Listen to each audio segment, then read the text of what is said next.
Good afternoon, everyone. Thank you for joining us both in Jordan at the Dead Sea and online. My name is Mira Milosevic. I'm the Executive Director of the Global Forum for Media Development, a network of more than 200 organizations in approximately 70 countries around the world working to support journalism, media communities, and especially those small community media organizations and journalists who are working in difficult circumstances. This session will focus on the situation and changing priorities of funding for journalism and media in the Middle East and North African region. And as the session description says, we are hoping to, in this short time that we have, examine how the ongoing wars and global changes are reshaping media funding dynamics in the Middle East and North Africa. And we're going to try to respond to some of the questions, how to improve, how to maybe even increase the funding for journalism and media, but how to best respond to need for urgent funding, especially in Palestine, and how to change diverse narratives and that are happening amid conflict and external pressures. We have today with us Anna Rosenthal, who is the head of the Regional Development Cooperation at the Embassy of Sweden in Amman. We have also Louis Bonneau, Development and Partnership Manager for the Mediterranean region and Asia at the CFI, French Development Cooperation Partner for Media.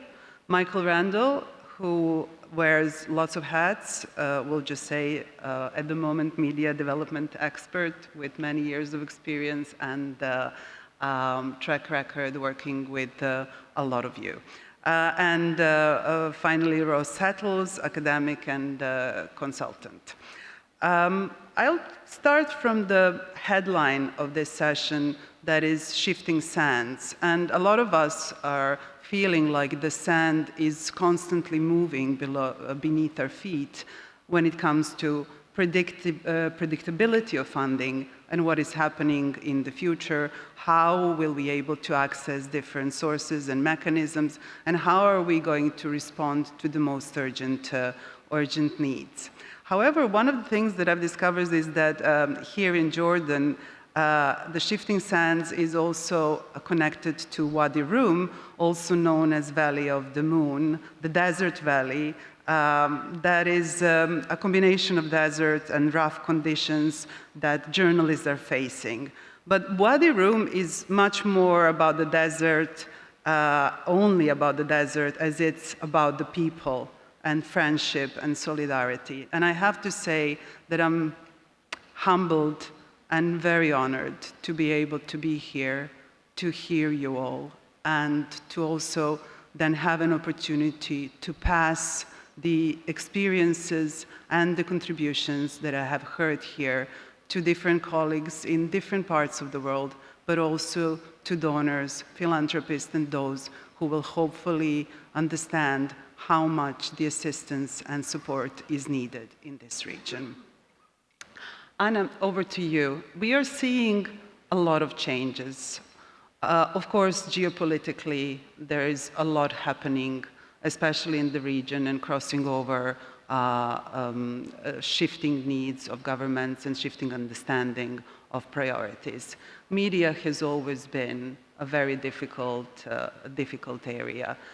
Most of the funding that we are talking about comes from so-called official development assistance. And official development assistance, of course, comes with its challenges, both in humanitarian field, in climate field, but especially when it comes to governance and media. Sweden has been internationally known as one of the most persistent funders with some of the best practices, and a funder who actually contributes the biggest percentage of its funding, ODA funding, to journalism and media funding. Even you are facing a lot of challenges, competing priorities, and also decisions about how to invest in the region. How are you balancing these competing priorities, and how are you balancing also the need to look at addressing some of the needs that are, in many cases, humanitarian, and also addressing the needs to support media in their production and infrastructure to be able to respond to needs of the communities on the ground, but also informing the wider international public, which is, of course, one of the priorities at the moment in the region as well. I know lots of questions, but just about the approach of SIDA, let's start from there. So thank you so much, and thank you for inviting me and also for this opportunity to share our priorities. First, I would like to say a few words about the Swedish funding and how we work and how we are governed. So, representing the Swedish International Development Cooperation Agency, we are a team here in the region based at the Swedish Embassy, and we are funded by taxpayers' money. We are assigned by the government, and our work is framed by the government's policy, and the recent one was decided last year. It's called Development Assistance for a New Era, Freedom, Empowerment and Sustainable Growth. And new priorities, or strengthened priorities, are Ukraine, migration and aid for trade. But there is still strong and continued focus on what is called promoting freedom and fighting oppression, where we work with increased respect for human rights, democracy, rule of law, freedom of expression, and media, of course. Women's and girls' rights are also a prioritized area. So in addition to this framework, we have also a number of strategies that are budgeted. We have global strategies, global thematic strategies, regional strategies, and bilaterals that govern our work. And the government, they decide what we should do, but we have our own flexibility to decide how to do it. So in this region, we have a regional strategy for the MENA region, covering 12 countries, but we have also activities coming from a Syria crisis strategy, from a bilateral strategy on Iraq, which is unfortunately phased out next year, but also from the global thematic strategies. So it's a broad area, but I think that we are able to cover a lot of thematic areas, even though the framework says that we should prioritize Ukraine and aid for trade and migration. As a donor, we still, since we are a public agency and not a department in the ministry, we can decide, to have long-term commitments. We still do core funding, and we encourage all donors to do core funding, and we support local ownership. So that is a way of trying to be as predictable as we can to all partners. And just to mention a few of our partners, so Internews, Article 19, UNESCO, Free Press Unlimited, IMS, and so on, just to mention a few. And now I forgot the rest of the questions you had. That's absolutely fine. How do you balance between different priorities? You have a regional approach. Yes, I think that we have, we look at the contexts and we see what our comparative advantages is. And for media, we have been working with media for such a long time. We really believe that we have a value added. We have these very long-term agreements with our partners. So with the government we have now, we are still able to do that. So that is something that we prioritize. But that, of course, right now we have migration as a new area. And we will see, how we can cover that one with the same budget. But I think that we have, of course, internal discussions with different wills, but media and journalists, supported journalists in this region are still one of our highest priorities. And before I go to Louis, there is a very live conversation these days around understanding of how the official development aid function in the context of media? And what are those safeguards in place that when Sweden invests into a journalism organization, it actually gives that journalism organization independence and editorial kind of ownership of all the decisions that they're making, that actually supports their capacity as an independent journalism organization and not an organization that kind of toes the official foreign policy line.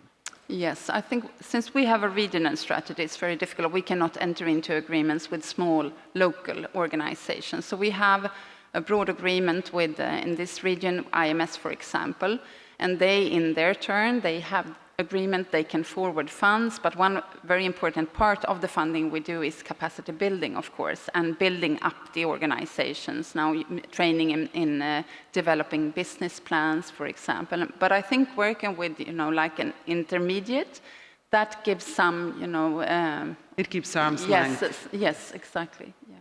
Thank you.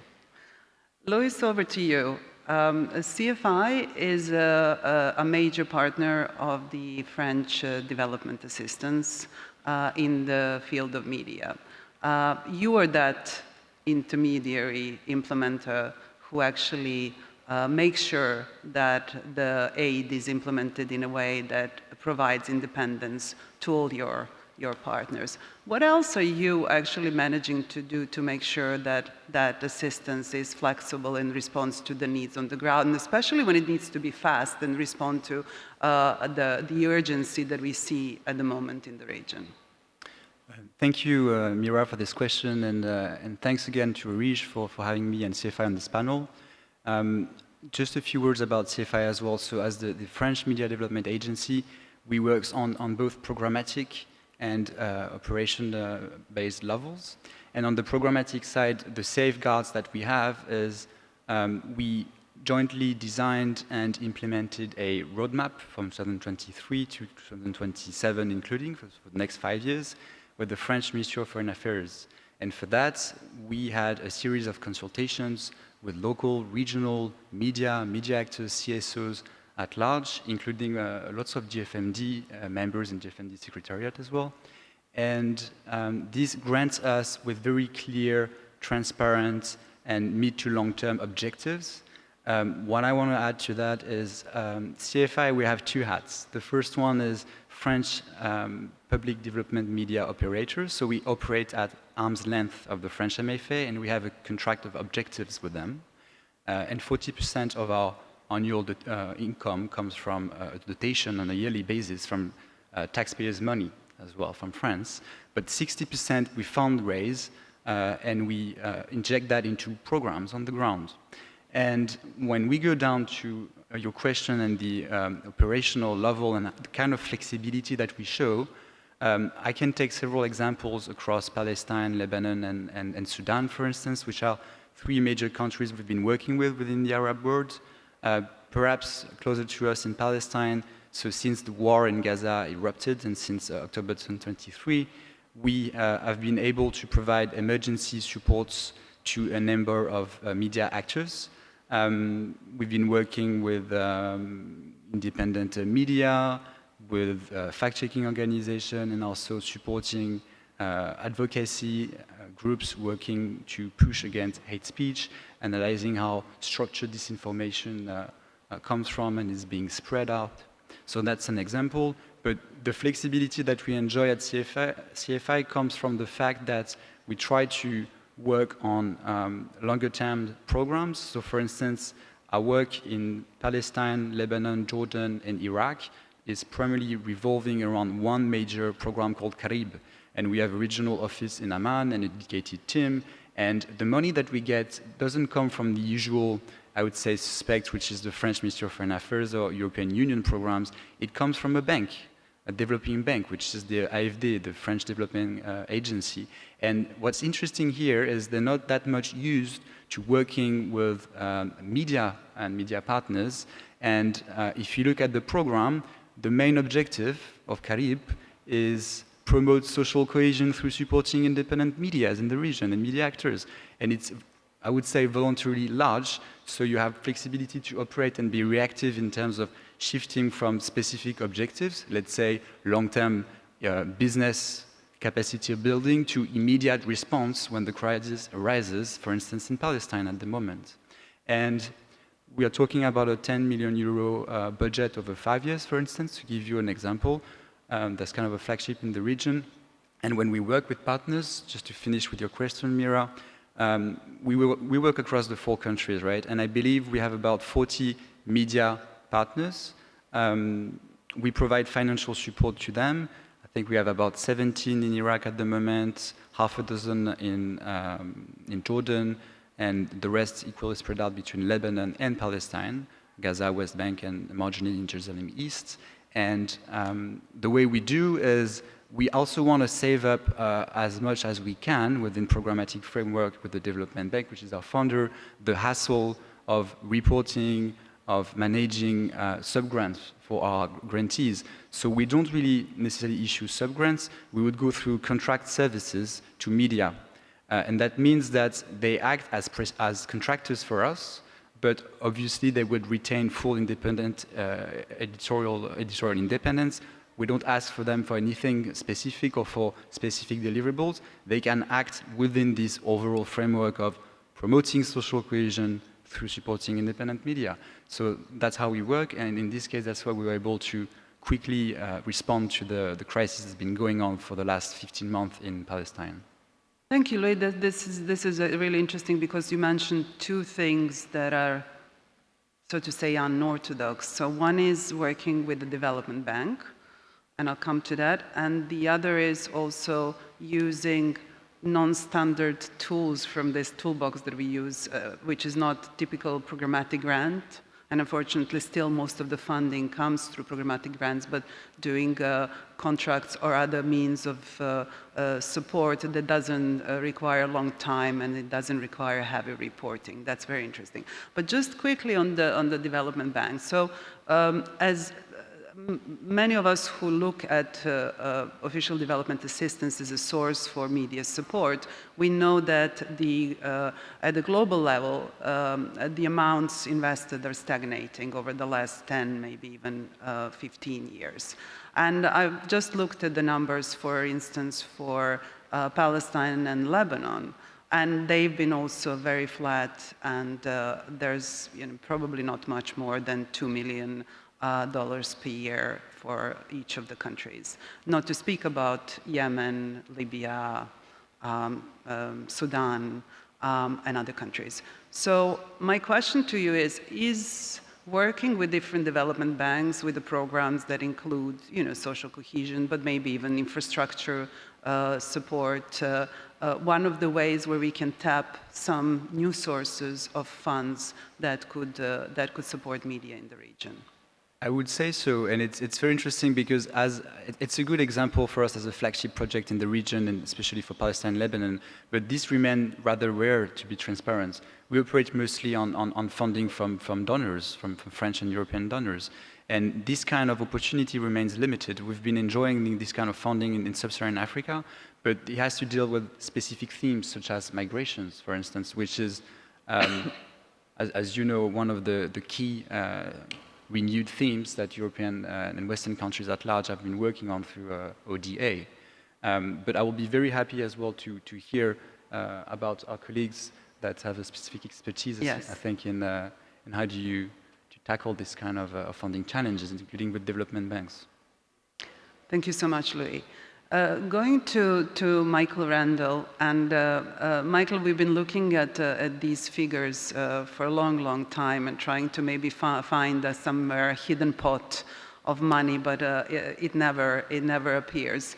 One of the things that we see as a shift in donors' approaches and perceptions is looking at how to involve local organizations more into not only receiving money at the end of the chain, but actually being there when the programs are created, and also having more ownership in the distribution and kind of even administering some of the funding. And maybe our colleagues don't know that we've spent almost 2 years consulting with colleagues around the world around what would be the principles that donors should have in mind when investing in journalism around the world.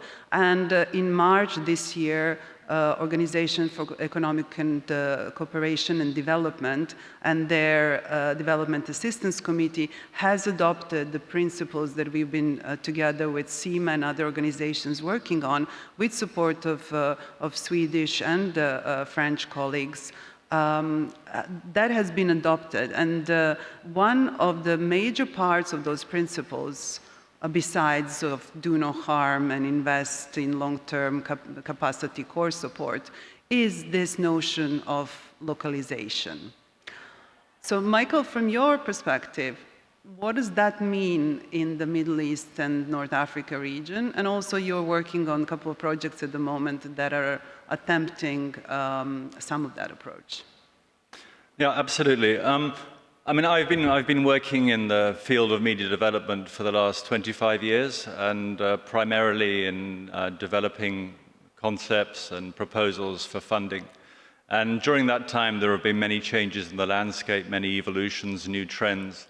And certainly 2023, 2024, localization is the big word on the donors' agenda, but also in the wider media development community. What do we mean by localization? And it's called lots of different things: decolonization, the shifting of the focus and the center of gravity from the global north to the global south. But in real terms, what does that look like? And what is the value of it? And how can we support that process going forward? It's primarily, I think, a response to a level of disillusionment and disenchantment with the models used for channeling donor funding into the region. A sense that decisions are being made outside the region without consulting the region sufficiently. And in many ways, local implementers are faced with a fait accompli, which they then have to deal with in the fullness of time. But I see it, different manifestations of it, and I see it working in different ways. I think one excellent example of how localization has worked was in Lebanon, in the wake of the explosion in the port in Beirut in 2020, after which the Samir Kassir Foundation established a media recovery fund, which raised funding from multiple donors in order to support media who had been adversely affected by the crisis. What was interesting about this particular scenario was that Samir Kassir made it very clear to the donors who were willing to support this initiative that the decisions would be made locally by locals. You know, they would give the money almost with no strings attached, on the understanding and the trust that local partners would make informed decisions about how best to disperse the funding. And that is a quantum leap forward in many ways in terms of the relationship between donors and local partners.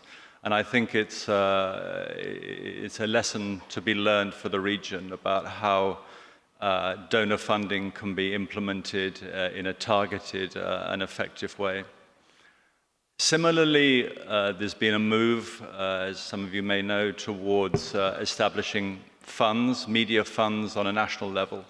I mean, this is a global phenomenon which has been supported by the International Fund for Public Interest Media, which you may be familiar with. And in this region, the manifestation of which is the establishment or the desire to create a media fund in Palestine. And over the last few weeks, I've been working with the International Federation of Journalists to lay the groundwork for this process, initially by dispersing $1 million worth of grants to media organizations in Palestine. But this, in many ways, is a proof of concept for a wider and longer-term initiative, which will, in an ideal world, see the establishment of a fund which would combine public and private funding in order to offer long-term funding solutions to organizations in Palestine. And this is an initiative that can take many leaders, many insights from similar processes that are going on in other countries, Armenia and Brazil being two leading examples, almost developing a global community of media funds which will follow a similar roadmap, a similar pathway for developing their operations, for establishing governance models, operating frameworks that prioritize transparency, prioritize independent and impartial decision-making with the collective participation of organizations and individuals who are on the ground, who understand the challenges, the needs, and can therefore direct these processes more effectively, perhaps, than they could be directed from outside the region. So I think there are many positive initiatives going on at the moment that deserve support.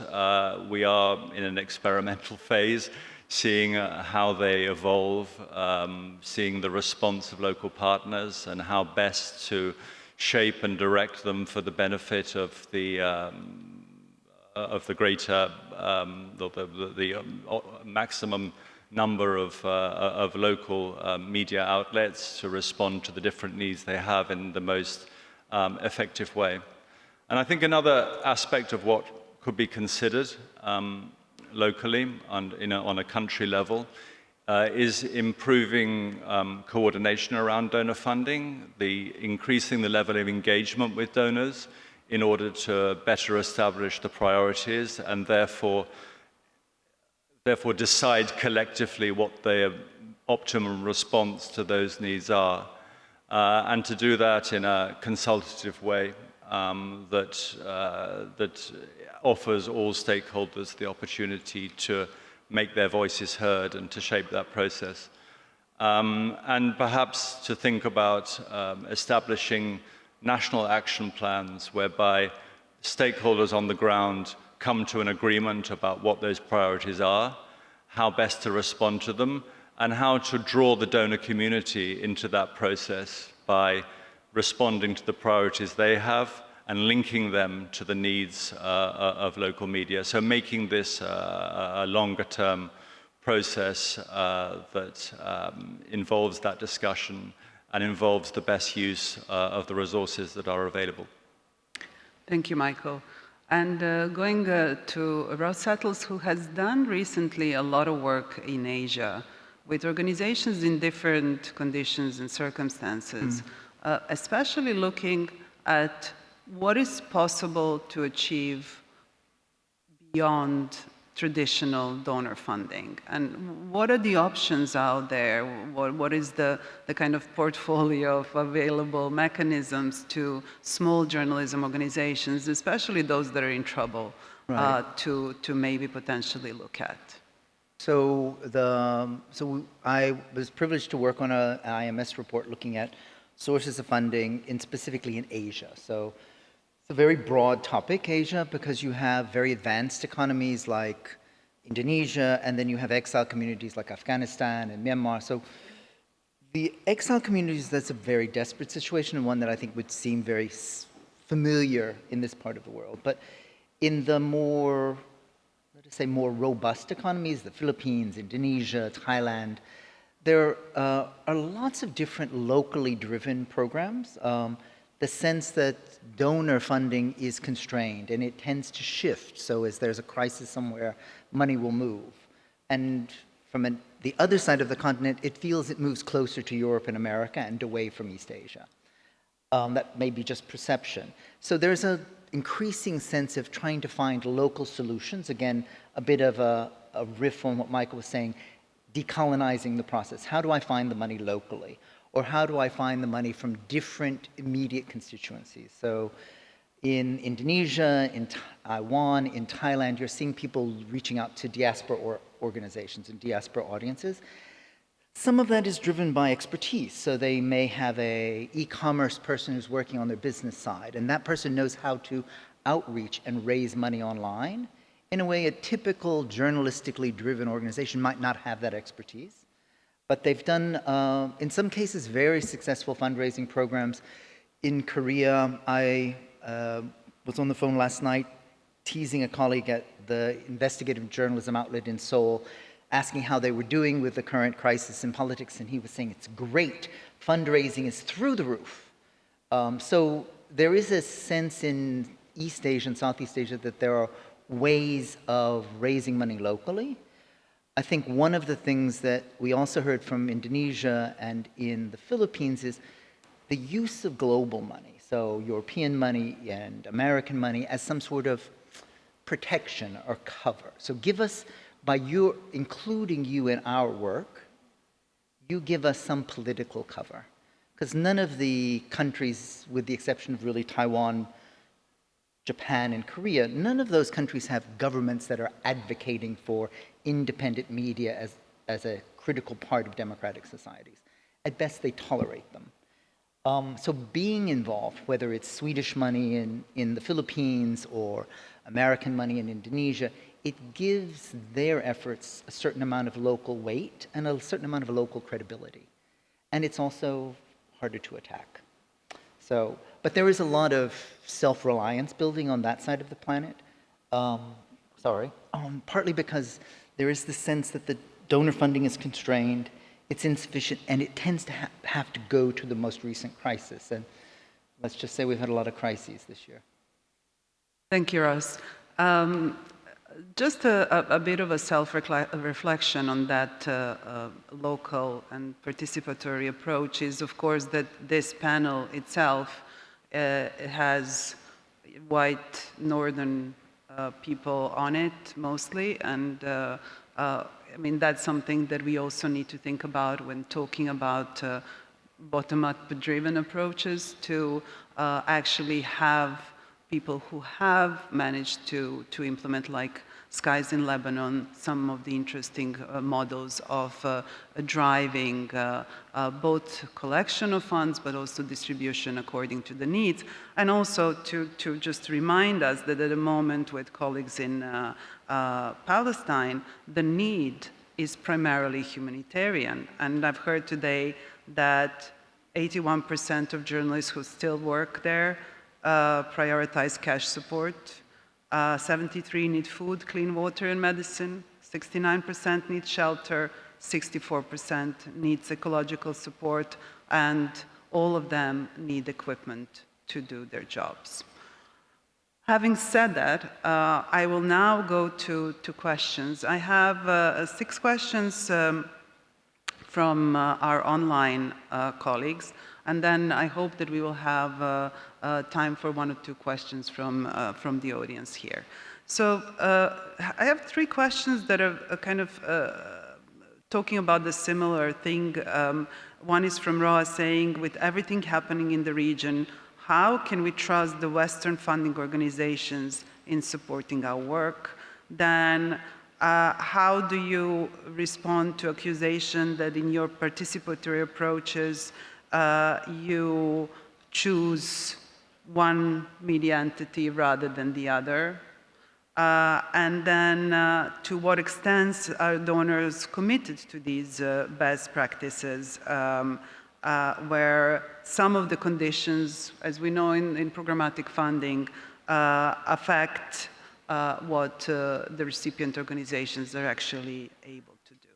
So I've just put those 3 in one, and I don't know which one of you would like to try to respond to some of this. Maybe I'll say a couple of words about the choices that are made, you know, why to give money to one media organization and not to another. And of course, it's a hugely divisive issue, which leads people around these programs to read between the lines and to try to draw conclusions of their own about why those decisions are made. There's often a fault, I think, in terms of the way we establish criteria and the way we evaluate the landscape itself. So what are the criteria that we should be using to judge needs within the media community, and how do we then prioritize according to those needs? And of course, it's a massively complex and challenging question for those who are dispersing funding as much as for those who are applying for it. But we need to do better, in my opinion, in making it clear what the criteria are for both eligibility and for issues such as reach and engagement. You know, are we hoping to access very broad audiences through providing funding to certain media organizations, or are we hoping to access targeted audiences by supporting media to address certain themes?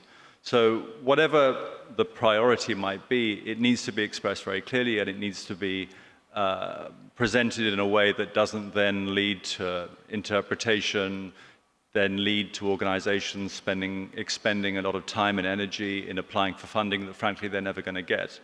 So, so much is about the way we are developing programs, the way we're articulating programs, and also the way we're marketing and communicating programs.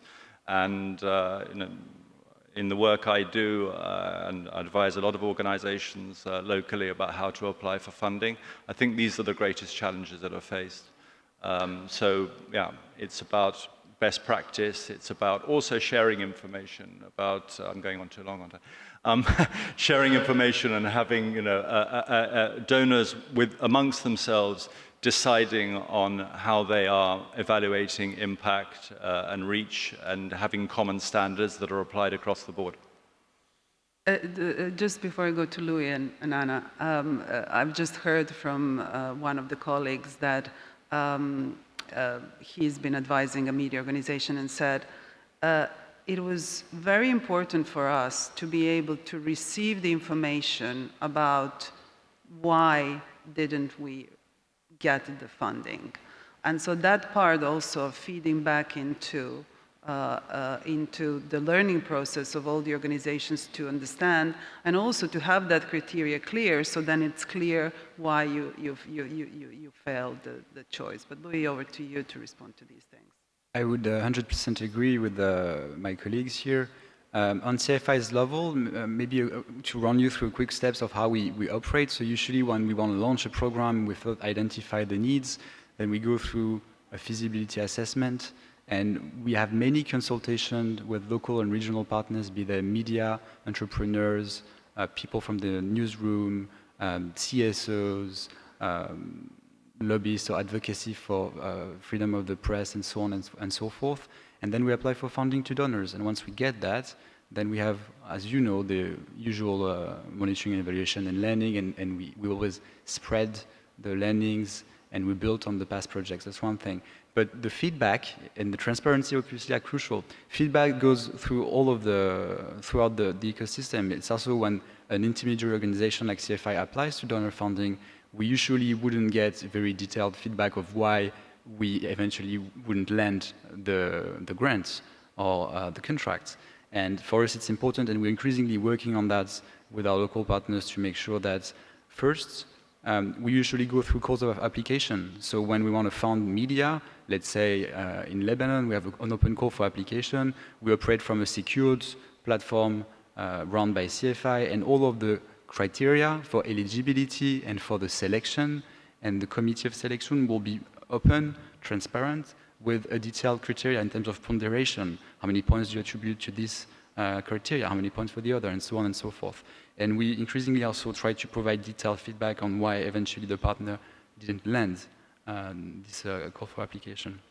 But what I would like to say as well, and without taking too much time, is trust as well. How do we trust Western organizations when we have a Western panel telling us about funding and transparency? I think it's very important. And on CFI's side, and I think it's pretty much the same for every Western major European development agency or NGO, we work in the long run. We didn't build trust and transparency and open relationship over the course of 6 months or a year. You take, for instance, ARIJ. We've been working with the Arab Fact Checkers Network since 2021. It's been 5 years we're operating with them. And for us, this is like a trustful and collaboration that we build on the longer run. And now we're very glad that IFCN is actually looking out for us to come with new, fresh, innovative ideas. That's an example. And I have many other examples, but I don't want to take too much time. But trust is built over a long time with the partners, obviously. Thank you. Anna?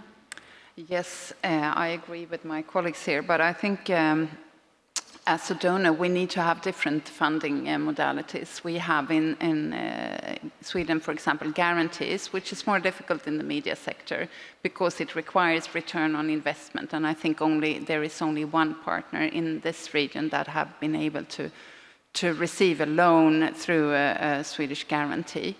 But I think that we can work differently. Sometimes we work with calls for proposals, and sometimes we approach a certain partner. But it's very difficult to be fully transparent because sometimes it's also it's timing and a bit of luck that you find each other, so to say. But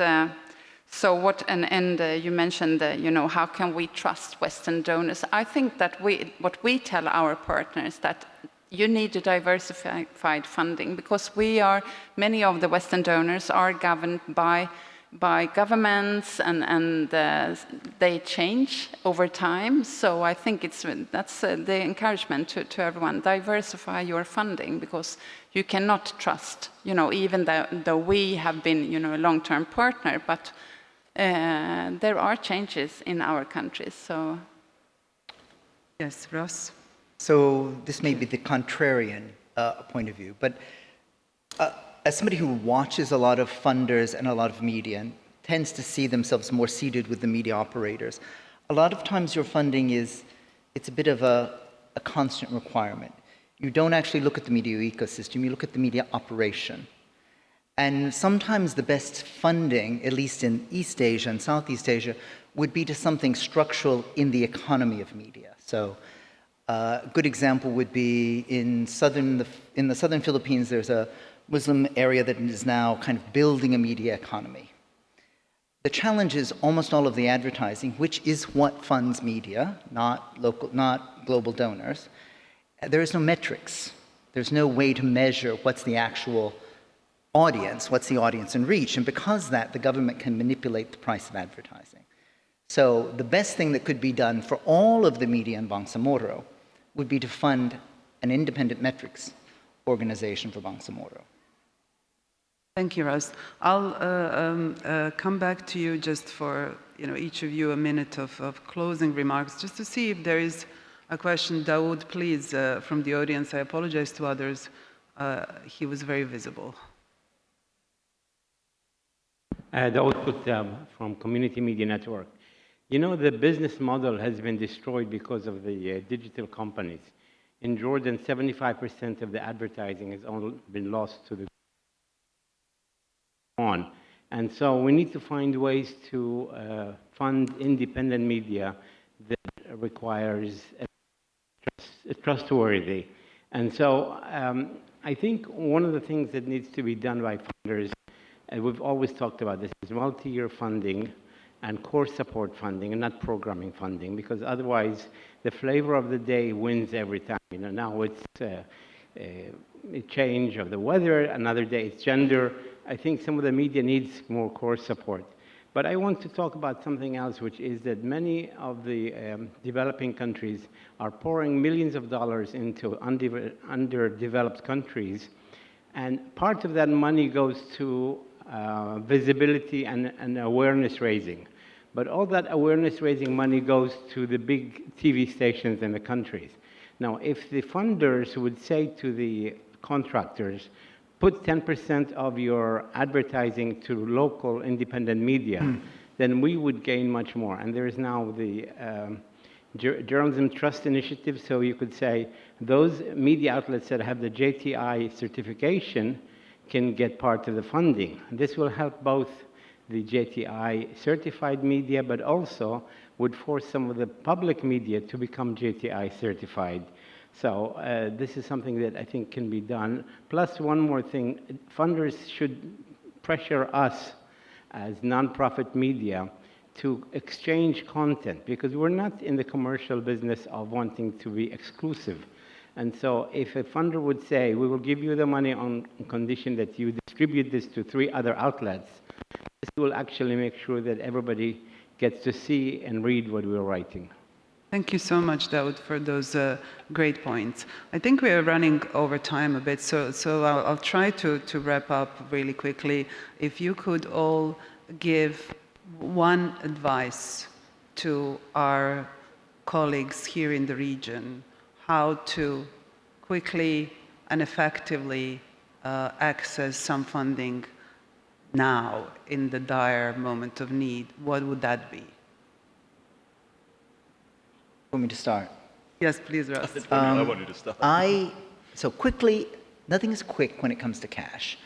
But I would suggest, I work with a lot of media on subscription and membership programs, and oftentimes they don't realize how many people they contact on a daily basis.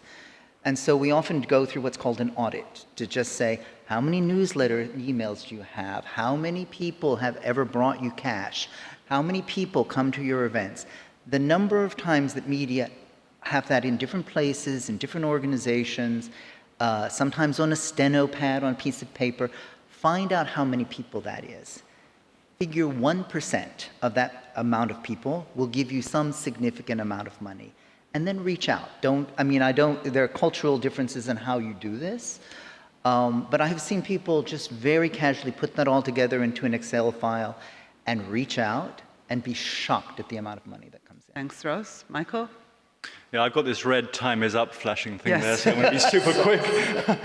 I just got 2 words, join forces. I think it's very important for media organizations to come together and work together, decide what you can do in terms of pooling resources and collaborating, and present initiatives to donors that are joined up and that span and straddle the local media ecosystem. And some of the points Daoud made were excellent about how we can build in these ideas into multiple proposals in order to ensure a holistic approach to media development across the region. Thank you. Louis? Absolutely. Join forces and reach out, and maybe internally consider how you can max out the potential income from diversifying your services to third parties. Yeah, I think, join forces, I agree with my colleagues here, but also make sure you have a business case, have a strategy, have transparent and robust systems so you can present your case. Thank you all so much for this wonderful panel. To wrap up, I have 2 pieces of advice. One is GFMD and ARIJ have together created a fundraising guide in Arabic, and we also have an ongoing database of funding opportunities. So please consult that. And the other is you have more power than you think. So not only join together, but actually try to flip the power relationship so that you dictate what is needed in the region. Thank you so much.